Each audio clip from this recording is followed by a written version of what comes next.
أعوذ بالله من الشيطان الرجيم.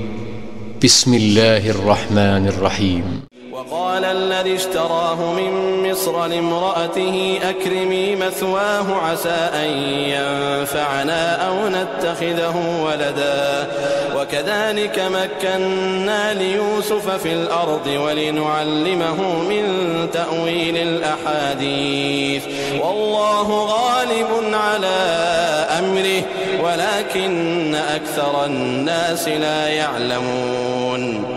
ولما بلغ أشده آتيناه حكما وعلما وكذلك نجزي المحسنين.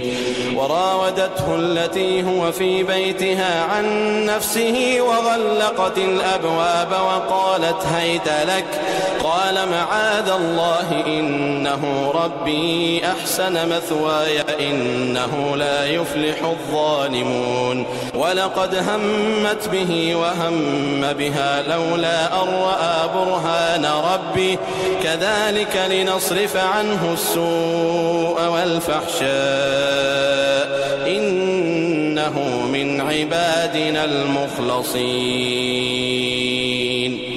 واستبق الباب وقدت قميصه من دبر وألف يا سيدها لدى الباب.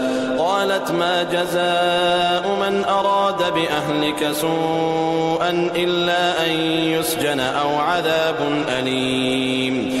قال هي راودتني عن نفسي وشهد شاهد من أهلها إن كان قميصه قد من قبل فصدقت وهو من الكاذبين وإن كان قميصه قد من دبر فكذبت وهو من الصادقين.